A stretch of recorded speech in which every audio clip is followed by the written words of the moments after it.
and welcome to another edition of the Sports Pro podcast. I am lucky enough to be joined today. I say joined, I've actually travelled halfway across London to come to Wasserman's office over in Aldwych, and I am here with Lena Olsen-Gabel, Group MD at Wasserman. Hello. Lena. And Jo Tung, CEO and founder of Tongue Tied Management and a director at Women in Football. Hi. Welcome to the podcast. Thank you. Thank you for travelling halfway across London.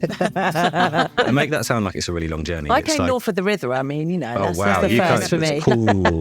Yeah, we're in the wonderful Wasserman offices, actually. This is great. I think I've scared everyone by setting up too many lights, but if we could just dive straight into some football chat, that would be great.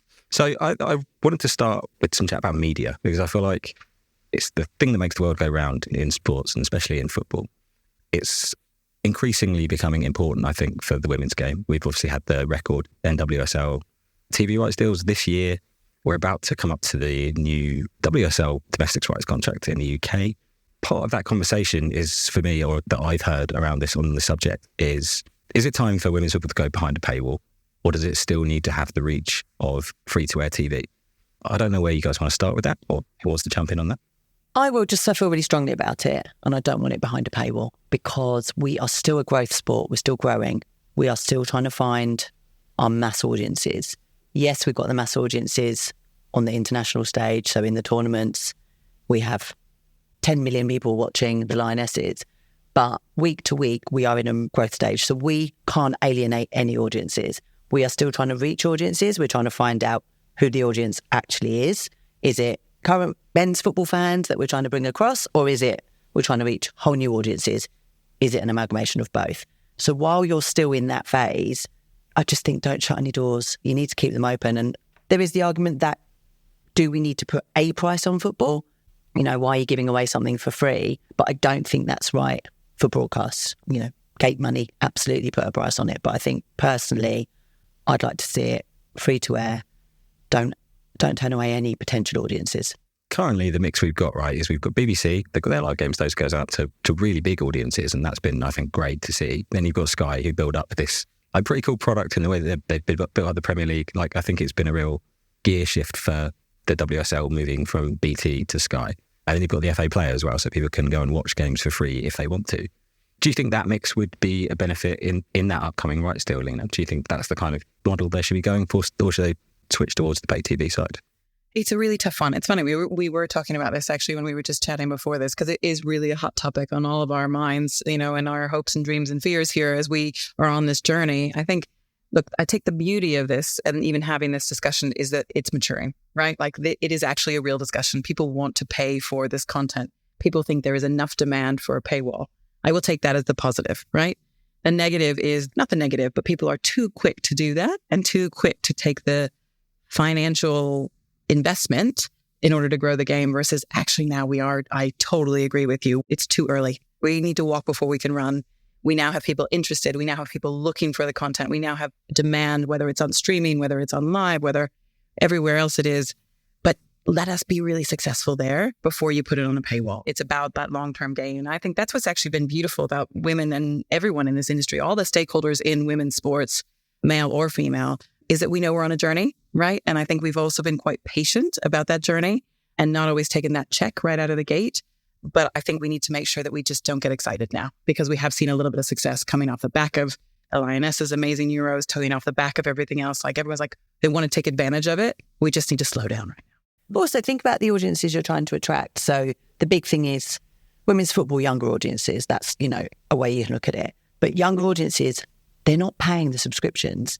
They've got to rely on their parents to have the right subscription to the right channel. So that's two barriers already. You've got to have the parents who've got the subscription, and then they've got to have the subscription to the right channel. So if we are trying to open it up, don't put any barriers in the way if the younger audience is what we're going for here. Also, from a sponsorship perspective, you need as many eyeballs as possible. I know it's a different buy in women's sports. I know we're all saying the same thing, that it's about the quality, not the quantity, but you still need a bit of the quantity to go with it. And you still need that exposure. And people are doing this in order to reach those right audiences. And again, like you said, it's a bit of a disconnect, right? There's the paywall and the parent subscription and blah, blah, blah, blah. We're kind of going down the wrong path. Yeah, I mean, I think you saw that a little bit this year with DAZN and their decisions around what they wanted to do with the Women's Champions League coverage, right? Like, initially, I think the plan was to take it all behind a paywall. And then I think probably they just didn't get the English teams into the group stages that they wanted. So the interest perhaps isn't there.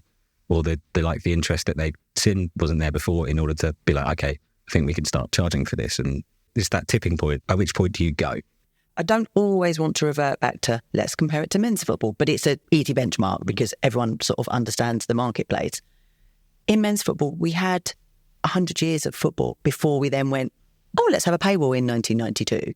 So I think, we're still on 50 years catch up because women's football was banned for the 50 years. So like Lena says, look, this is brilliant, it's exciting, but shall we not ruin it by jumping too quickly and work on the build rather than try and jump? It's almost like when you're selling a business, it's like, don't sell too soon because you haven't reached the full potential. It's like, can we just get to where we need to get to before we go, how do we actually monetize this fully? What the other thing that's happened in this last rights cycle is that you've seen a real enhancement of the product. As I said about Sky, I think they're in a completely different position to where they were at the start of that rights cycle in terms of coming into this conversation. They probably now view that as something that they don't want to lose in a way before that they didn't. Yeah, it's great that they're investing in a quality product. I mean, that's the best thing you can do, right? Because that, again, it will appeal to the audiences and it will appeal to men's audiences as well, because I think there's an element of everyone wants to see a quality product, right? And I think that investment has to come first. And then ultimately, yes, the new audiences that might be more used to short form, might used to be a little rougher or whatever, that's fine. But you still need to get the, shall we say, the true football fanatics, right? From that, you need to serve them up what they're used to. That's what Sky have done brilliantly in that they serve the actual fanatic, in that they have all that time for analysis. Network TV is great, but they're restricted by scheduling. So yesterday, the Arsenal-Chelsea game was on BBC One, maybe BBC Two, whichever one it was. They literally did, I think, 4 minutes analysis at the end. And there was so much in that game that you needed to get into. Whereas on Sky, they have the luxury of an hour post-match or whatever they do. And they've literally, they've got the tactics board. They've got Karen Garney and Caroline Barker up at the board, dissecting everything about the game. And, we need women's football on network TV. That does bring it with it the limitations, like for the fact that the women's football show, the highlight show, was still on at midnight.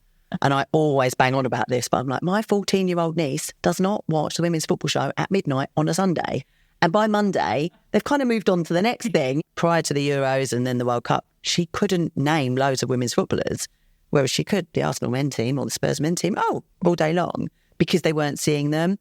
So, there is network TV, yes, the numbers, but they are restricted by the schedules. Does that then need to be like a thing that the BBC or whoever it is who takes on that free-to-air side of it takes on we need a proper match of the day for women? Because that is still the most watched football programme every week in the UK.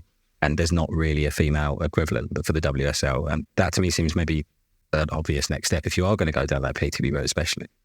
I think that'd be great. I just don't think we're there yet. I think we really need to do a few more hard yards of this and have some sort of sustainable returns and people going to games. And when we do it, when we finally get to that hump, I don't want people to say, they're doing it out of the kindness of their hearts. I want to do it from a demand base where the demand builds up, where they just have to do it. And I know that sounds a little bit backwards, but I just feel like that's how they're going to get the quality programming, how they get the quality punters and other quality presenters. That's the most important. Yeah. And also as a spectacle, someone said to me when I sort of had a little moan about this a few years ago, they said, but look, 59,000 people at the Emirates yesterday looks great on TV, would make a lovely bit on Match of the Day. But if you've got 3,000 people at the next game, actually as a product, doesn't look as great as a spectacle. So, there's a lot of work for us to do on gate numbers and physical audiences versus then putting that product on the TV. But it's linked. I mean, I would say it's linked, right? I mean, it's linked, right? First. What comes first, Yeah. But I just feel like that shouldn't be a benchmark right now. It's not number one on my wish list to have Match of the Day right now. I think the number one thing is getting that coverage out there. And also with so much else on and so many other ways to absorb football and these 14-year-olds or these teenagers, right? They're streaming it. They're on YouTube. They're online. Match of the Day is a little bit generational. Yes, it's still the most watched. And I think that would be a real stamp of approval. And I'm not saying that we don't want it. I would just say right now, it's not high. They're not number one. But even the women's football show, why isn't it branded Match of the Day? If you just branded it Match of the Day, I would just do that as an easy win. Then it's like, well, all football's football. Well, maybe not at midnight, but yes. Please don't put it on at midnight. But you know what? You're so right with that. I mean, it could just rebrand that. Why would you Why not is it called the women's football show? Why would you not rebrand it? I mean, everything else is sort of like the easy way to do anything is just to take the male and the female version of it. And yet they've made this delineation or segregation. Because then to audiences, you're just going, here's a football product. And it's like you say, the stamp of the Match of the Day brand, that brings credibility. That brings, right, we're treating this on a level playing field. Before we started recording, you were name dropping. I'm going to name drop a little bit. I interviewed Gary Lineker earlier this year, and he actually said pretty much exactly the same thing. One of the things he told me was like, I don't understand why we have to refer to it as women's football. Football is football. I do that. You know, like my WhatsApp group, it's like, oh, is anyone going to Spurs United on Sunday? And they'd be like, I think we're playing United, Joe. And I'd just do it. Or I say, I'm going to Arsenal Chelsea on Sunday. They'd be like, what? I didn't know. I'm like, no, the women's game. But I just do it just because if you start, because you're right, if you just start normalising it, it's like in sports bulletins. I just think one of the easiest ways to, you know, like Lena was saying, is just get eyes on it and normalise talking about it is put the results in your sports bulletins, put it in your headlines of every, you know, sports programme on the hour. Just, you know, the result in the WSL tonight was United 4, Spurs 0, or, you know, whatever it was. And I just think you need to tell me stuff. You can't just expect people to know what's going on, or you can't expect people to go and find it. We need to serve it to them.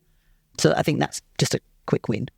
Final thing on media, from a narrative perspective, but also from a kind of investment perspective. How important is it for the WSL's next rights deal to be a significant increase in terms of the fee, like the overall number that we're seeing? So I think currently it's 24 million, maybe was the quote for the last time, and that included a bit of VIK. Then WSL obviously just done record numbers there. How important is it for the next one to be a significant uptick, do you think, for the WSL? I think it's more important that we get the coverage that we need, and sort of get the carrier and the coverage that we need is probably more important than these numbers, because in the grand scheme of things, these are so much smaller numbers than the men's game.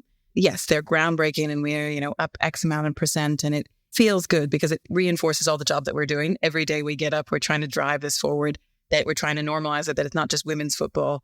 But I might be in the minority here, but I think it's great. It would be a great, again, stamp of approval if we can get that sort of double-digit growth on the rights fees. But to me, it's more about the what than it is on the how much, right? Like I think for us right now, it's really about making sure that they do the proper investment in the production and in the highlights and in the other pieces, way more to me than these sort of record-breaking rights. Because again, we're still talking about big percentage increases on not very much in the grand scheme of football media rights. I mean, that's a fair point. I would say with my agent's hat on, we are quite looking forward to the new broadcast deal because I'm hoping it will really filter down into the clubs and help wages, because we do have a real issue between international players / players at maybe the top 4 clubs getting paid this and being able to earn quite a good living.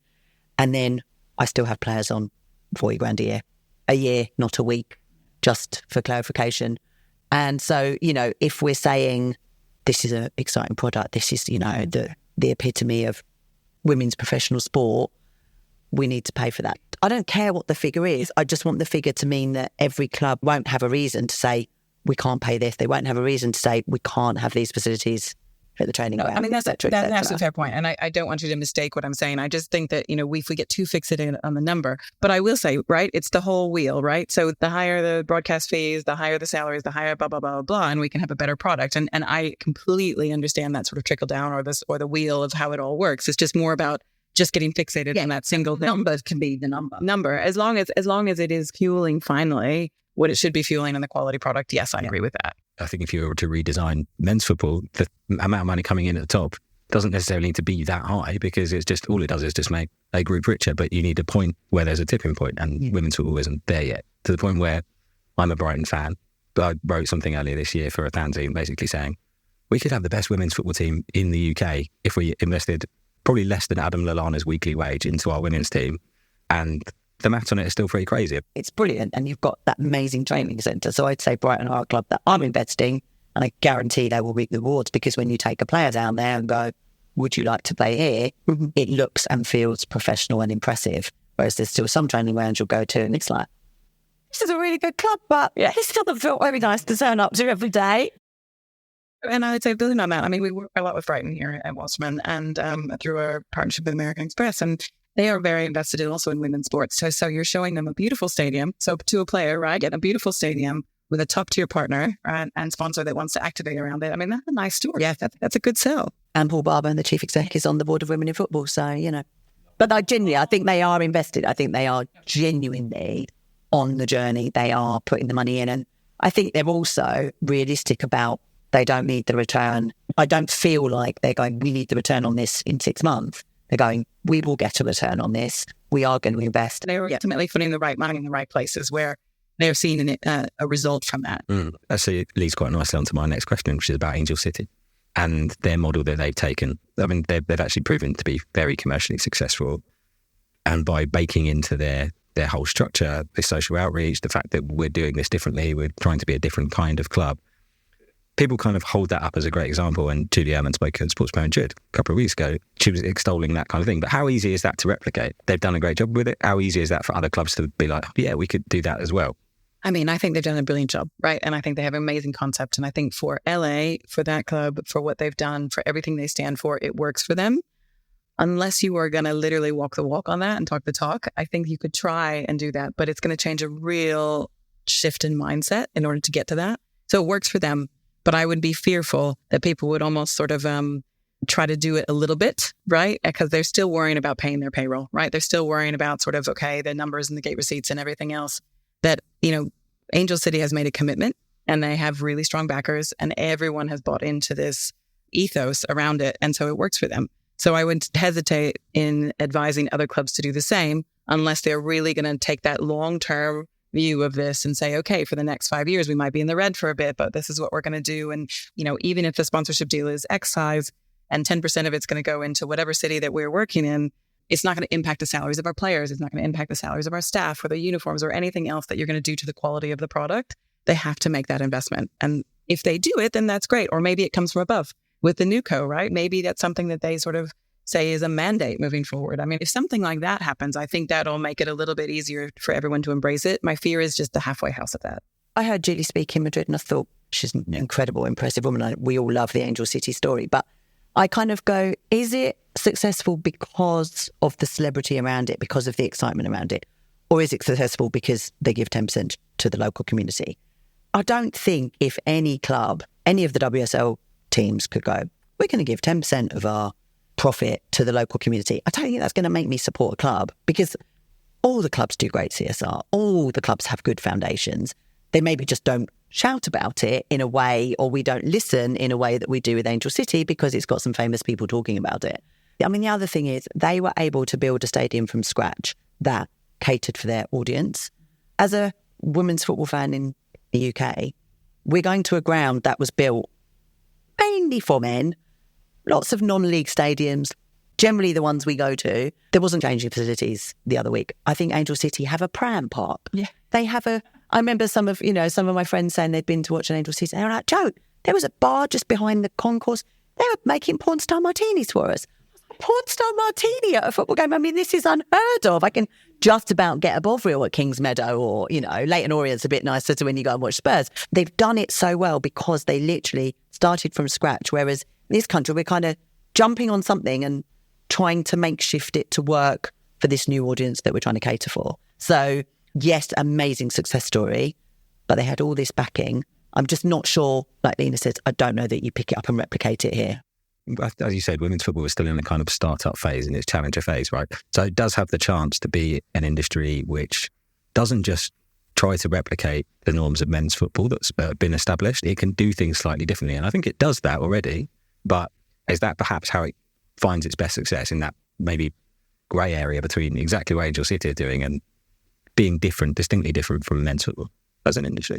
Yeah, I think so. I think it has to, right? I mean, I think that everything has shown that, being different is good, right? And I think it is not shackled by the same sort of traditional mantra. I mean, I say this affectionately as Americans, traditional English football fans don't like a lot of change, right? That product is the product, and you definitely, it's very sensitive to any sort of commercialization. It's very sensitive to any too much entertainment. It's very sensitive to just how it works and the restrictions around that.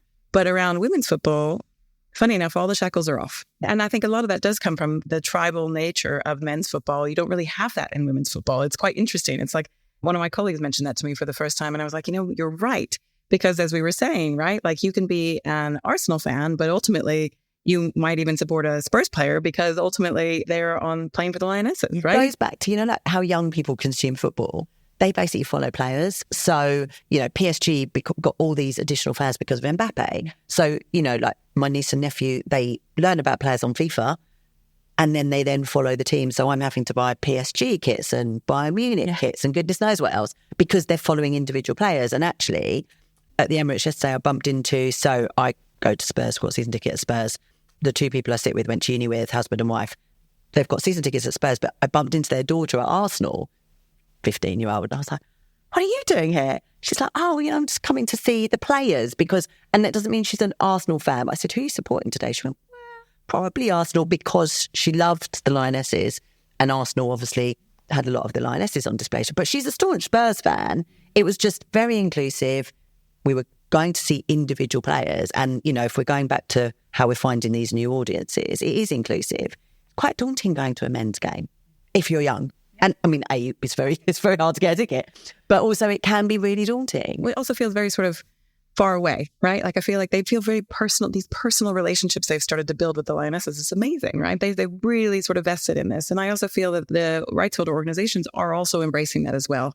I mean, we work with UEFA for quite a long time now, but we're very involved in their Women's Euros campaigns. And it was funny that there's one view on the men's side of it, which is fine. It's very traditional, like don't fix it if it isn't broken, right? Like it just really promote and support the best in the game and the best in the world.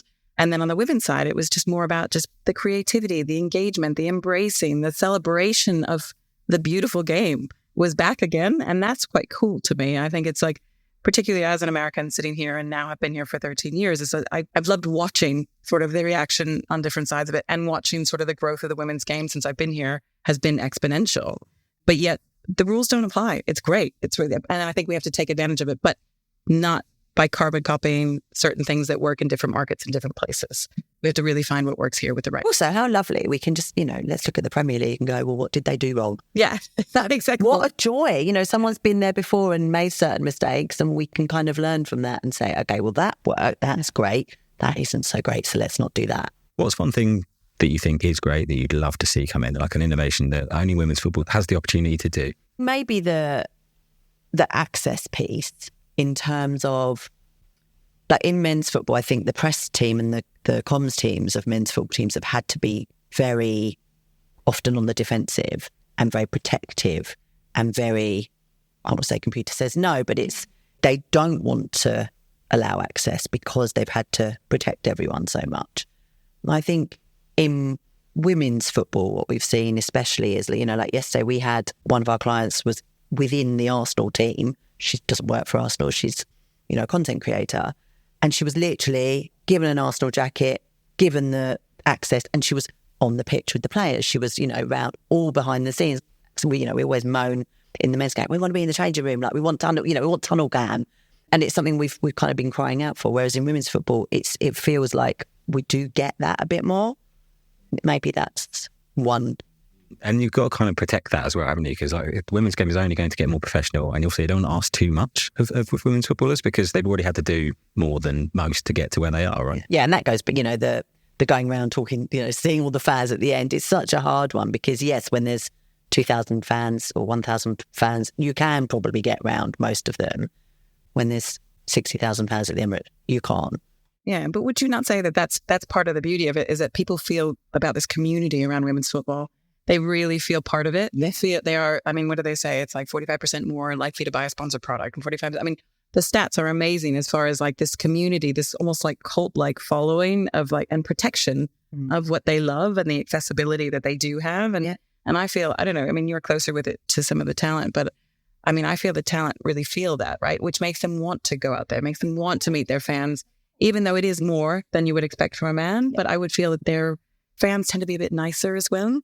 Yeah, and I think you feed off that, don't you? I really appreciate what these women are doing. Exactly, and both ways. The players appreciate that 60,000 fans are paying money and coming out and supporting them and engaging with them on social media. Being part of that community because that's their community as well. You started touching on there, Lena, the sponsorship proposition and how different that is. What is unique about women's football in that regard? Like, what's the kind of thing that, like, when you're going to a brand and saying, this is what you get when you buy into women's football, what is that thing? The first answer is not usually no. It is nice. No, in all seriousness, no. And there are a lot of clubs out there. And I would say that the sponsorship landscape has changed, again, has evolved in the last 13 years I've been here. And what I would say, though, in the women's space is they really want to work with you, right? Like, again, they're really like, okay, so this is the product we have. This is what we're trying to do. And the brand can come to the table and say, okay, this is what we're trying to do and what we're trying to reach. And then we can co-create something. It's not as off the shelf. There's more space to try things. I think the appeal of football is so great. So many eyeballs. It is the number one global sport, right? People are infatuated. They live and die by it. They are tribal. They define their days, lives, years, friendships from this. But that also doesn't leave a lot of space for creativity. And there's also a potential opportunity to polarize some of the fans or to turn them off by working too closely with a partner or a sponsor. And in the women's game, you're just enabling access and content and engagement and providing value to the fans, providing value to the players, providing something that they don't have to further either enjoy the sport that they're playing or enjoy the sport that they're watching and they're a fan of. That's really quite cool. And I think people approach investments in that way. And maybe because it's a smaller investment right now, it won't always be like that. But maybe it is because everyone sort of says, okay, well, we can be a little bit more creative. But I just think, again, it speaks to the vibe that's around women's football and women's sports. I shouldn't just say football right now, around women's sports of that. So I feel that sponsors approach it a little bit more open, that it is about that engagement. You need to be loved. You want to be loved. That's why you're playing in this space. Yeah, it's that authenticity piece, isn't it? I think that's why we find loads of brands are coming to us and kind of saying, look, we really want to get involved. And they're also a lot more willing to listen to us. So we have loads of brands who say, we really want to work with your client, or we really want to work with you, you know, whether it's women in football or whether it's my clients at Tongue Tied. It's very much, we want to be involved in the sport. We want to engage, but we don't know how. Could you help us? Or, you know, could you work with us? You know, like I think there's some really interesting brands getting involved. So Zero, I've obviously started, you know, we do some work with women in football with them, but then they did this amazing campaign. I think it was during the World Cup, and I saw the ads were on ITV. So Zero's a accountancy package, which actually bizarrely I do. When I set up the business, I actually started using it. But they did these really good stories about these female entrepreneurs. So it was all female entrepreneurs in football, and they had this advertising campaign. It was genuinely authentic. It was like, here's the product, here's how it's used in football, and here's the women who are doing it. And I just thought it was so clever. I was like, I'd never heard of Il Maquillage until they started sponsoring Arsenal. Yesterday at the game, there was a tote bag on everybody's seat from Il Maquillage. I now know exactly what Il Maquillage do. I know why sports people should wear it. And I know that there are brands who are engaging with sports people. You know, it's that kind of thing. And then there's the sponsors that have just, you know, we work with a lot, like MasterCard or Cadbury's, who have just supported women's football / women's sports from the off. And so, you know, I personally, Pepsi, we do a lot of work with. I sort of feel a loyalty to them as well, because I feel like they invested. I love all the new brands coming in, and that's really exciting. They've got to be in it for the right reasons, and you kind of want to discuss with them, why do you want to do this? Do you just want a face next to your name? That doesn't really work for us. But if you're genuinely engaged with it, like Barclays, you know, they were the first ever funders of women in football. Thank you again, because we could actually get some staff and, you know, build this network from 8 people to 8,000 people. You know, that's what they did for us. You know, I personally have a great loyalty to those that were there, but also super welcoming of the new brands and, you know, trying to educate them on how they can best use this talent to activate. There's definitely a narrative for new brands that come into this because it's something that is more accessible, as you said, but also it's a different kind of athlete that they're working with too. What have you seen on kind of those newer brands coming in and how they want to approach it? Like, is there any kind of teaching or lessons that you have to give them as they come into women's football or women's sport generally? I don't think a lot of people are investing in women's sports the same way they invest in men's. I think the industry has moved on, and we kind of understand it's not if I'm going to invest, it's how I'm going to invest, and it has to be different, and understand how to get the best out of the players and the talent, and to understand sort of that these women, right, they're paid 21% less, even more over here. But in general, US stat would be 21% less. So they understand they have to make up 80% more by doing all this extra stuff. So give them a reason to believe, build programs around that, build programs around storytelling. But I think a good rights holder and a good agent and a good team around it, I mean, it takes a village to do this, right? And you have to understand all the different players in order to get the most value out of it. And I think the partners and the sponsors that are coming into the space know that. And so they're trying to get smart as they come in. And they are literally putting themselves with a lot of trust in everyone's hands. And it's working, right? And I think those are the people that are succeeding in this space. They understand what they're buying. They know what they don't know. And they understand that they need to let the experts help them understand how to help grow here. But they also have to have a sense of partnership as they're doing this. And it's a really different, it's not sort of a talking down to, or I'm paying you money, so therefore I get this. It's more of like, okay, I'm investing. I'm not buying a sponsorship deal. I'm investing in the future of women's sports. And I think that's super important. Yeah, I think it is a partnership. I think all the brands we work with, I really feel it's not here's what we're doing, there's the deliverables, there's the paycheck. It's very much, how does this best work? How does this sit with that individual?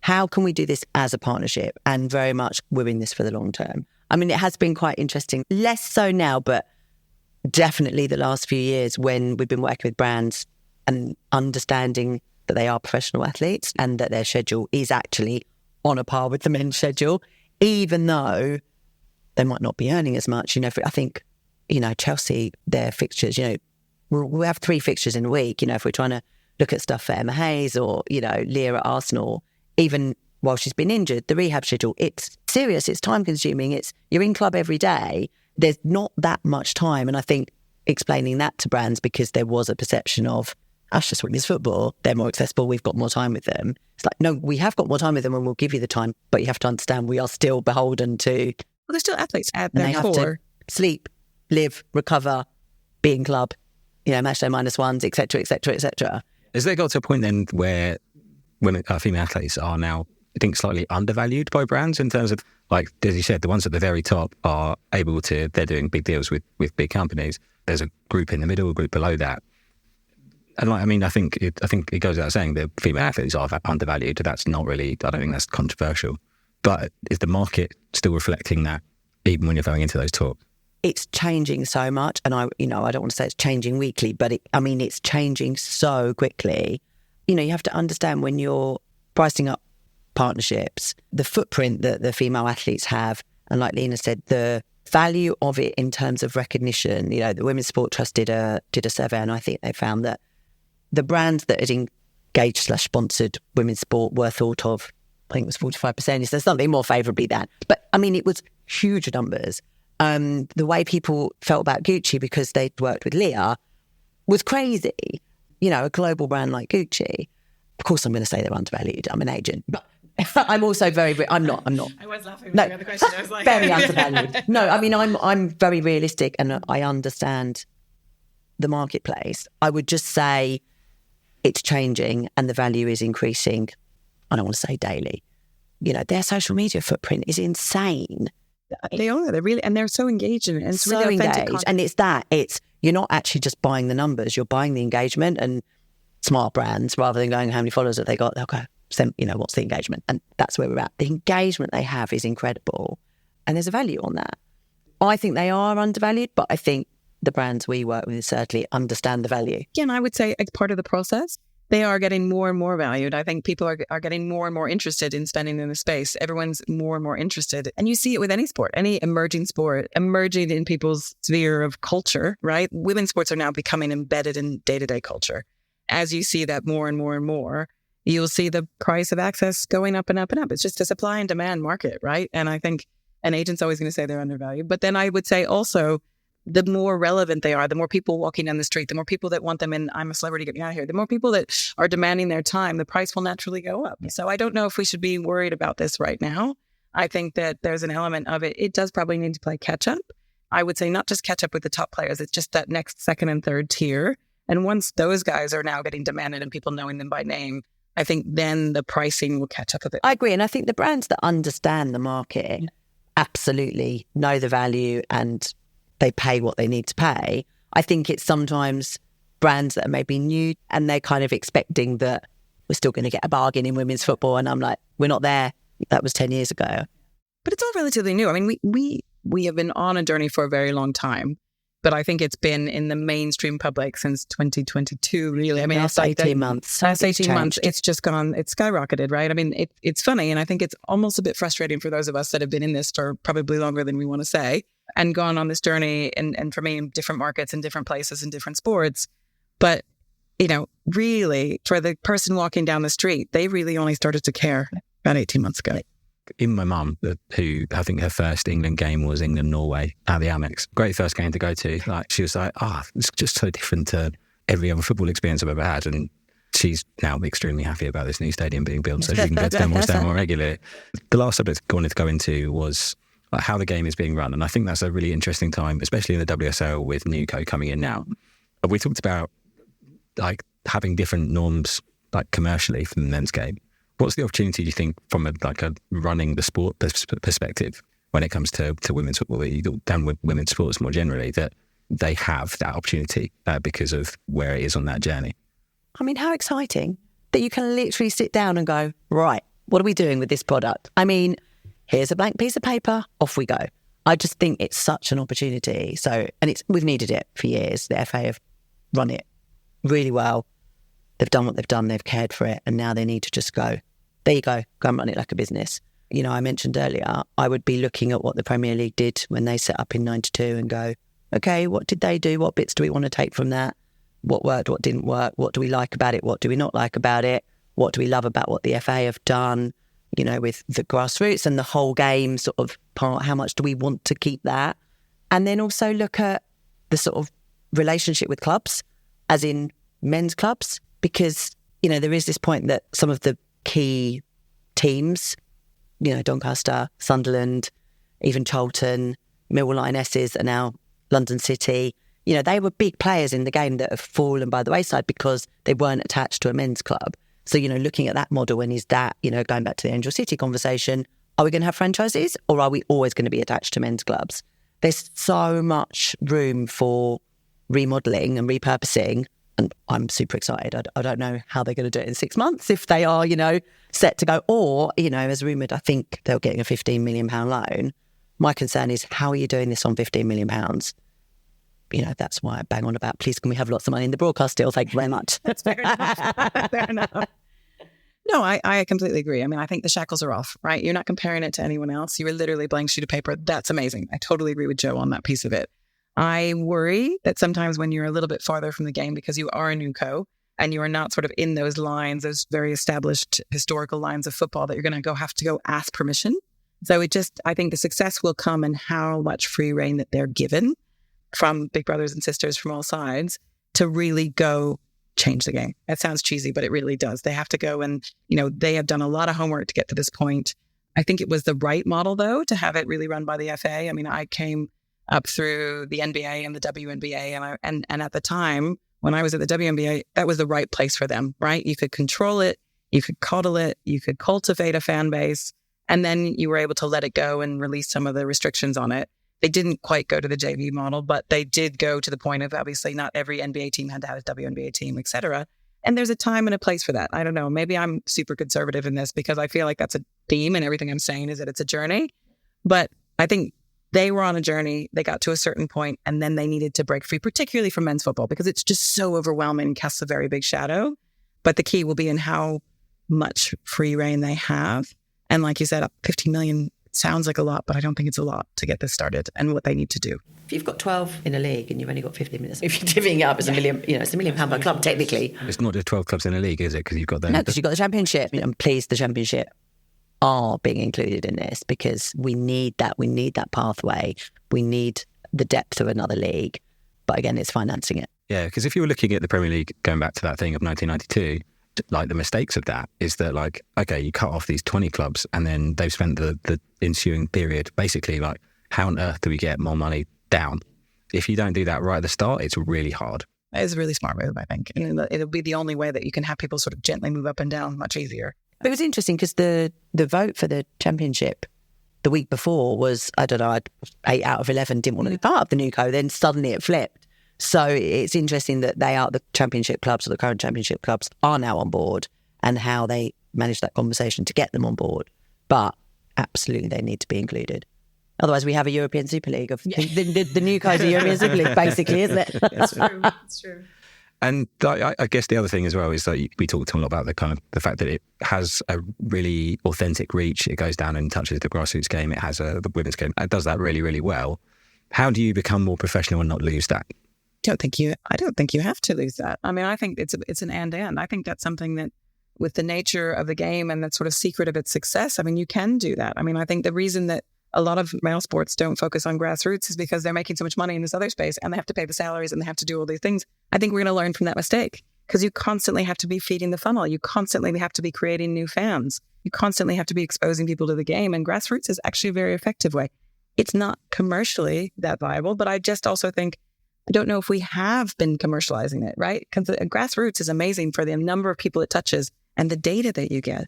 And I think we've always sort of thrown it away. Oh, that's grassroots. It's over there. Look what's going on in flag football. I mean, these databases are amazing, and they actually can be like gold to the fact of, I think we actually are going to get more value out of grassroots, not only from feeding the game, but also from feeding these fan bases and the value of communicating with those fan bases now. But also, it's twofold. It's participation numbers. So if women, young girls are playing football at grassroots, they're your consumer, they're your audience. There's also, I think, in men's football, they're now realising that academies are the way to make money because, you know, you want to bring your own players through so then you can sell them on. So actually, if we look after our grassroots game, much as it's not about finding the stars of the future, you are going to find them just by investing in grassroots for young women. If I can push back that on a little and be like, okay, but does it look really professional if the top game touches the grassroots in that way? Or maybe is that just the prism in which I view men's football and think that's why that looks so professional, is that they are so far away from Sunday League? Yeah, I would say that I think that's a special sauce, is that like that you can see your superstars. You can see someone that you're going to like, oh my God, I could be captured the Lionesses. That's amazing, right? Like, I think that is a number one thing we've learned from men's football is that accessibility is, I think that's back to your point earlier, is like having that accessibility and access with people. We're not so afraid of what they're going to say. We might be at some point. That's fine. Yeah. And I think you choose your players, but these are the role models. These people are embedded in society. And I think, I don't know, that if you lost that, I don't think it diminishes the professionalism of those athletes. I think it opens up that they're real people and they are invested in the future of the games. You know, you want to feel part of something, and it's that ownership piece. It doesn't have to be a formal fan ownership. It's like we feel like we have an ownership of the women's game because it's our game, and that's at grassroots and at professional level. So I don't think it's a negative in any way, shape or form, personally. No, and I can see how you, as a traditional male football fan, I could see how it is because, you know, you're like, oh, you know, they're perfecting their art and all these things and they don't want to, you know, take so much time away from that. But I think it's just I think it's flipping the coin a bit. I think it's flipping that perspective on it that, you know, the top of the game should be feeding the bottom of the game as well and the next generation. Okay. I think we're nearly out of time, but could you perhaps give me each a resolution for the women's game in 2024? Can be personal, can be for the broader landscape. I would really like fans to still come to stadiums and to focus on how we get fans to stadiums, because I think we have these moments where 60,000 fans at the Emirates, or we have a Champions League semi-final and it all feels great. But what about the other 5 fixtures that day? How are we making sure that it's an event, even if it's not at Arsenal, even if it's not at Stamford Bridge? How do we ensure that everyone can go week in, week out, and is going week in, week out? Tough act to follow. But sorry. That's a good one. It's a waffling act to follow. No, it's not a waffling act. No. I think it makes a lot of sense. I mean, for me, it's just the sustainable growth here, and that we don't get greedy. I think my one wish for next year is that, you know, we've all been patient and growing. Again, I sound like a broken record on this, but I feel like the time is now. And as you said, you know, oh, what's the next TV deal? What's the next media deal? What's going on here? I think patience is my one ask for this next year, is like, let's continue to double down. Let's get people going every match, every day, buying tickets, tuning in every day, making it part of their, oh, let me see what's playing today. Let me engage with that content every day. And then we probably have another couple of years of that before we start getting too crazy about, you know, let's compare the men's and the women's media numbers. Let's compare the men's and women's sponsorships. I just want patience for this next year, 2 years or so. I know the sports industry is not known for the patience, but that would be my goal or my wish, shall we say, for 24 or beyond. Sports agents aren't their patience either. I was like, wow, I'll put my negotiating book away. Damn it. Can't ask for those big deals anymore. Thank you. Quality deal. Yes, agreed. Okay. Yeah. I'll be patient. Patience. Okay, I think that's a lovely place to leave it. You know, Charlie, thank you so much. Thank you, Tom. I really enjoyed it.